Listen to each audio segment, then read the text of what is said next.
Transportation Infrastructure and Public Safety will come to order. We don't have a quorum at this point, obviously, so we're going to start in a subcommittee so we can hear these bills that are before us. We're going to start with Senator Crawford, Senate Bill 1008. And Senator, begin when you're prepared.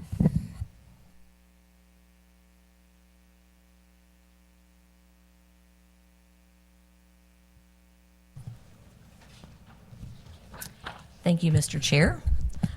First of all, I appreciate you hearing this bill. This bill, as I think I mentioned to you, is actually constituent driven, and this bill is dealing with outdoor signage. So Senate Bill 1008 came to me from a couple of different constituents. The first one was a business owner in my district who wanted to put up a sign for his own business across the road.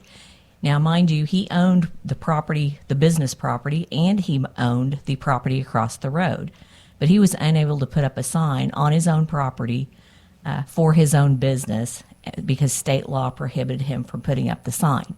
Another constituent wanted to put up a sign and found out that you can put signs on the same side of the road as a business, but you can't put them across the road. So he was also turned down. So Senate Bill 1008 seeks to solve both of these problems, and it does two things. First of all, it waives a one-time fee and the biennial inspection fee, not the inspection, but the fee for landowners who are advertising for their own businesses on their own land, not the others, just if they own both properties, if they own the business and they own the property that the sign is on, as long as it is located within 750 feet of the business itself. It also changes the definition of unzoned commercial and industrial land to include land on the opposite side of the road. I think this is a matter of freedom and fairness for business owners and for landowners. And I think it's, like I said before, I think it's important to note that I found out while researching this that state law is more prohibitive than federal law when dealing with this issue. Also think it's important to note that this only applies to unzoned properties, so you're typically looking at smaller counties, and it also does not apply to freeways, so we're not talking about I-44s or I-70s or anything like this. We're talking about smaller roads. And also I just wanted to mention that, the people in my district are getting rather creative because they can't put these signs up. Like you may be driving down the road and you might see a semi-trailer sitting out in a field with a big banner strapped on it. And so I would much rather have a nice sign than a semi-trailer with the banner on it, because one way or another I think they're going to advertise for their businesses. So with that, happy to answer any questions.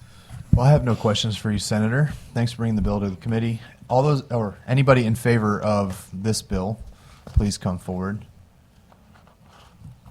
Seeing none, anybody in opposition to the bill? Seeing none, anybody for informational purposes only? That'll conclude the hearing. Thank you, Senator. Thank you very much. Next, we'll go to Senator Hoskins' bill, which is 988 or 998.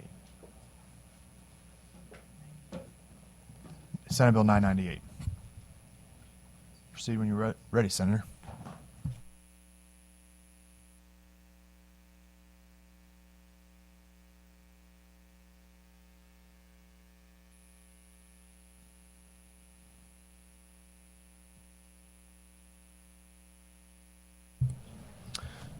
Good morning, Mr. Chairman. State Senator Denny Hoskins here representing the 21st Senatorial District, here today to present Senate Bill 998 that would create the Anti-Red Flag Gun Seizure Act. I think we all agree we have a right to keep and bear arms. Unfortunately, some anti-Second Amendment groups can weaponize the red flag laws to quiet their opponents. We have the Second Amendment to protect the First Amendment and our right to due process. We've seen the federal government weaponize the Department of Justice against political opponents, so it is happening. We don't want that to happen in Missouri. Currently, approximately 31 states do not have red flag laws, and the state of Wyoming Senate just passed, I believe it's SF 131-0, to ban red flag laws in the state of Wyoming. So that bill's still working it through its process. With that, I'd be glad to answer any questions.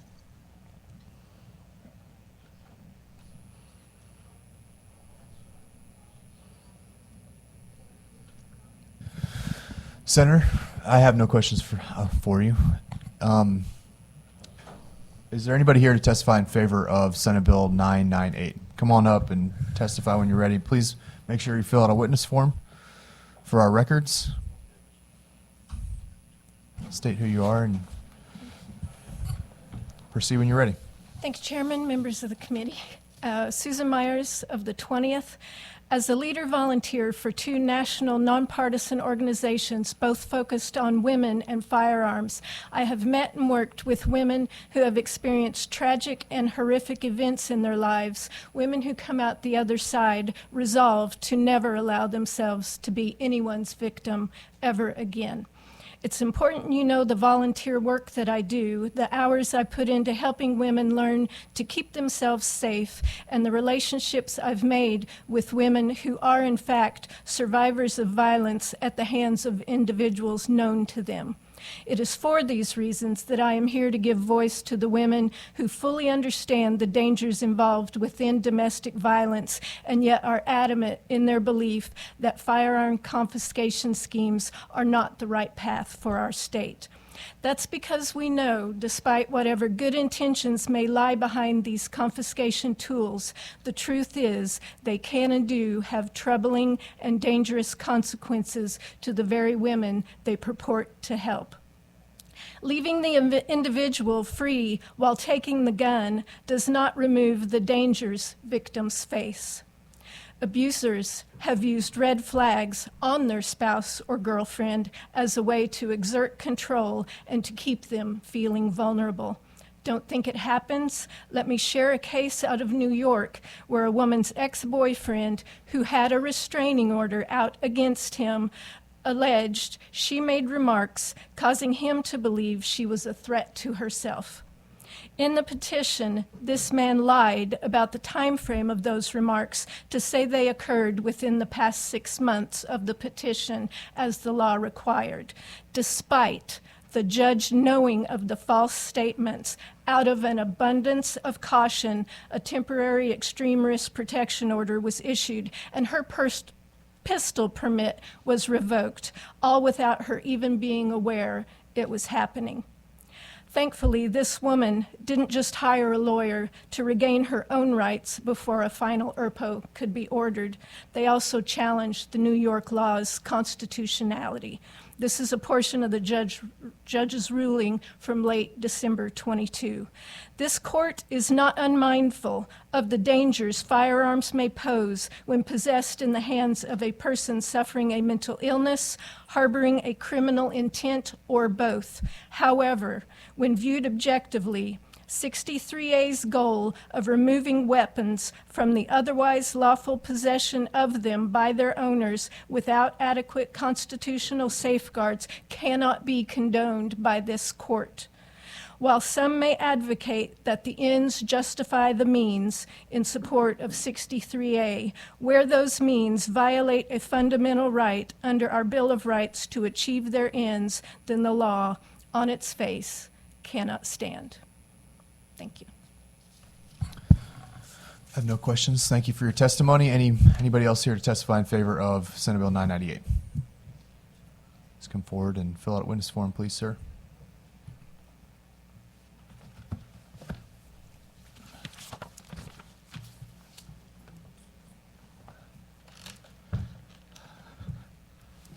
Mr. Chairman, thank you for allowing me to testify today. My name is William Bland. I live in Liberty, Missouri, and I'm on the board of the Western Missouri Shooters Alliance. I'm here on behalf of the Alliance and myself, and we wholeheartedly support this bill. Red flag laws are a bad idea. Not only are they unconstitutional, but they are also ineffective for their stated purpose. If a person is believed to be a danger to themselves or others, taking away their firearms does not remove that danger. It is easy enough for a suicidal individual to swallow a bottle of Tylenol pills or harm themselves or others with a kitchen knife or some other weapon. Every red flag law that I have seen or heard about does 4 things. They are enforced ex parte and deprive the subject of their 14th Amendment right against unreasonable search and seizure, their Fifth Amendment right to due process, their Sixth Amendment right to be informed of the nature and cause of the accusation, to be confronted with the witnesses against them, and the right to legal counsel. They do not contain punitive privileges, they do not contain punitive provisions for frivolous claims. Someone could initiate such an action to satisfy a grudge or to get revenge on the subject. I am on the board of the Western Missouri Shooters Alliance, and if a red flag law were to be enacted in Missouri, every member of the board would expect to be red flagged. It also is problematic when the subject is living with a spouse or other family member that also owns firearms. All the firearms are taken, depriving admittedly innocent people of their Second Amendment rights. In order for the subject to have their firearms restored, they would have to prove a negative at considerable time and expense. That's all I have. Thank you. Thank you for testimony. Anybody else here to testify in favor of Senate Bill 998? Seeing none, anybody here to testify in opposition to Senate Bill 998? Please make sure you fill out a witness form for our records. Proceed when you're ready. Thank you. Thank you. Good morning, Chairman Fitzwater and staff and Senator. Thank you for hearing my testimony today. Can you hear me okay? Yep. My name is Kristen Bowen, and I'm a volunteer with Moms Demand Action for Gun Sense in America. I'm a resident of Boone County. I'm a mom to 2 boys, a PTA leader. But I'm here today to urge members of this committee to oppose Senate Bill 998. This bill expands nullification in Missouri by declaring federal and state judicial orders requiring the relinquishment of firearms by, quote, law-abiding citizens as a Second Amendment infringement. The bill also will bar Missouri from receiving federal funding for enforcing laws and court orders requiring the relinquishment of firearms, ammunition, or accessories. Missouri already has some of the weakest gun laws in the country, and our legislature has spent the past decade gutting our common sense public safety laws while simultaneously resisting attempts to make our communities safer. And Missourians have been paying the price for these actions with their lives. Missouri's rate of gun death has increased 59% from 2012 to 2021, compared to a 39% increase nationwide. And this means that in 2021, there were 532 more gun deaths than in 2012. So I want to put the nullification law, the so-called Second Amendment Preservation Act, into this context. You all may recall that in 2021, our governor signed a bill that purported to nullify federal gun laws in our state and penalized law enforcement officers just for trying to enforce the rules to protect Missourians from gun violence. This is a law that, by the way, was subsequently ruled unconstitutional by a federal judge. The horrific shooting that we all can recall at Central Visual and Performing Arts High School in 2022 was a tragic reminder of our state's decades of policy failures on gun safety, because this tragedy was preventable. And instead, this tragic shooting was enabled by our weak gun laws. So we saw the deadly ramifications of the reckless bill to nullify federal gun laws. Police told us that they felt powerless to remove the shooter's gun because under Missouri's weak gun laws, they would be penalized for assisting in the enforcement of federal gun laws. And now a student and a teacher are dead, 7 others were wounded, and school communities across our state continue to feel the impacts of those traumas. So unfortunately, what I'm saying is a clear line can be drawn between the St. Louis High School shooting tragedy that we're recalling from 2022 and our state's lack of gun safety laws, including the enactment of that nullification law, but also repealing background checks and our legislature's refusal to enact policies like an extreme risk law. Look, constant heartbreak cannot and should not be our reality in Missouri. Instead of taking steps backward, our state needs to be taking steps forward by passing laws that would keep guns out of the hands of dangerous individuals and provide our communities with the support that they need to adopt local solutions to gun violence. So our lawmakers should commit themselves to advocating for policies that will truly end the crisis of gun violence in our state. So I'm urging the committee to please vote no and oppose Senate Bill 998. Questions? Senator Williams, go ahead. Thank you, Mr. Chair, and I apologize for being a few minutes behind. I had another hearing. Clearly, whenever I see Moms Demand Action, it always reminds me that it's a bill that I need to watch very closely, because it's usually an issue that is not contributing to productivity in our state. Yesterday, I had an interesting meeting. I met with some students from Jefferson City High School. They found me and asked would I be willing to do an interview with them about the legislative process. And one of the questions they asked me, and I got it right here, so I want to make sure I don't mix up their words, because I want to get that accurate. But the question was, what is the difference between direct and grassroots lobbying? And I want to read my response to them with the difference. And, clearly I stated that, some lobbyists are hired by a corporation or an industry to advocate for a particular issue. But an example of a grassroots lobbyist organization or group are everyday people that's brought together by common sense. And I gave them an example. Now, these are two young ladies. One is in the 10th grade and the other's in the 11th grade. And I said, Moms Demand Action is a grassroots movement of volunteers fighting for public safety measures that can protect people from gun violence. It was founded by a mother of 5 the day after Sandy Hook tragedy, which was in 2012. And to think that we're still dealing with this issue several years later is another issue. But it was started by a group with the message that all Americans can and should do more to reduce gun violence. The conversation turned into a movement of moms, dads, students, families, concerned citizens, and survivors working together with our partners in the gun violence prevention movement to end this uniquely American crisis. And the Missouri chapter of Moms Demand Action can be reached, and I gave them you all's information, and I wasn't really even thinking that far ahead because I go day to day, but it was just ironic the timeliness of these young people coming in wanting to understand the process, and to think that you all are a grassroots organization that was built solely on the foundation of advocating for people, families, children, and survivors of gun violence. And here we are with a bill. Yeah.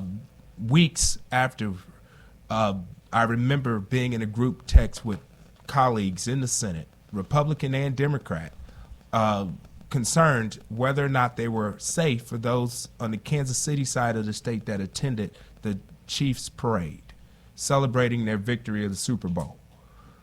And I remember that feeling of being nervous, kind of in a still place, and with all that, being back in St. Louis with my own family. This is a real thing we're talking about. This isn't a Republican Democrat issue. Let me figure out how to derail and speak negative on Senator Hoskins' bill. This is about the fact that this is a true crisis. And if we can't understand that what has happened in this country and what has recently happened in our state, in many families that have been impacted, that we can't take a step back and get out of our own way and get out of the sense of the fact that this is not about winning the day. This is not about winning the election cycle. This is about winning for families and moms and survivors that will never get an opportunity to see their loved ones again. And the one thing that I don't want to ever happen is to be in a situation where someone close to me has to experience what some of you probably have, but many families, unfortunately, too many, have experienced in our country when it comes to gun violence. Again, I don't get all involved in personality politics, but I'll be strongly opposed to this bill, and clearly would not be supporting it out of committee and would do everything I can in my power to ensure that it does not go into law. Thank you, Mr. Chair. Thank you. Further questions for this witness? Seeing none, thank you for your testimony. Thank you, Senators. I Anybody? really appreciate it. Yeah, no problem. Thank you. Anybody else here to testify in opposition to the bill?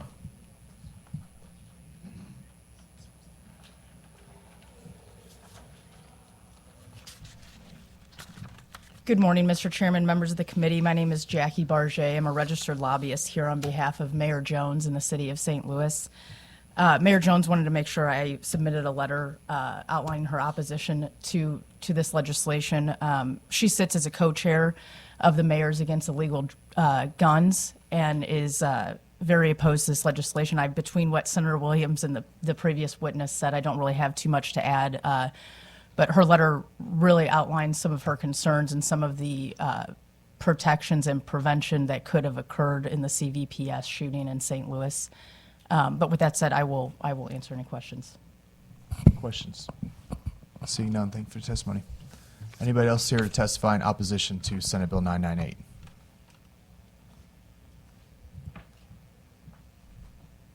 Seeing none, anybody here for informational purposes only? Seeing none, that'll conclude the hearing on 998. Senator, any closing remarks?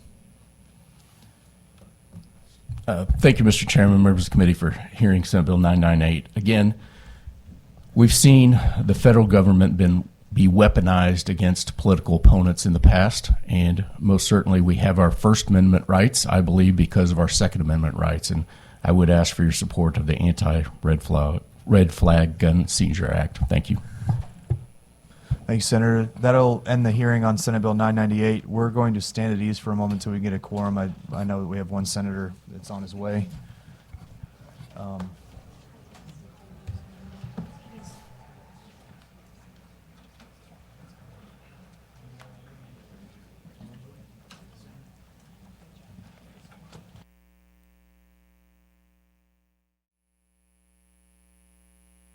Infrastructure, Public Safety will come back to order.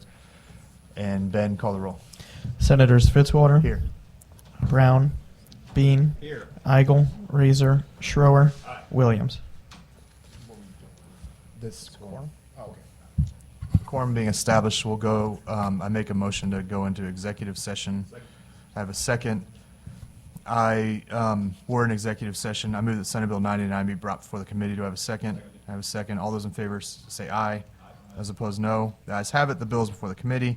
I move that Senate Bill 939 be voted out of committee. Do pass. Do I have a second? I have a second. This is Senator Carter's civil liabilities in accordance with stand your ground laws. It just matches the civil liabilities with the punitive liabilities. Any discussion on that? Seeing none, Ben, call the roll. Senators Fitzwater. Brown. Bean. Aye. Eigel. Razor. Schroer. Williams. By a vote of 3-1, you voted do pass Senate Bill 939. I now move that Senate Bill 1155 be brought before the committee. Do I have a second? I have a second. All those in favor say aye. Those opposed, no. The ayes have it. The bill is before the committee. I move that Senate Bill 1155 be voted out of committee. Do pass. Do I have a second? I have a second. The bill was presented last week by Senator Mosley regarding the medical alert system. Any discussion? Seeing none, Ben, call the roll. Senators Fitzwater. Aye. Brown. Bean. Eigel. Razor. Schroer. Williams. By a vote of 4-0, you have voted do pass Senate Bill 1155. I now move we exit executive session. Do I have a second? Having a second, that'll conclude the hearing on Senate Transportation, Infrastructure, and Public Safety.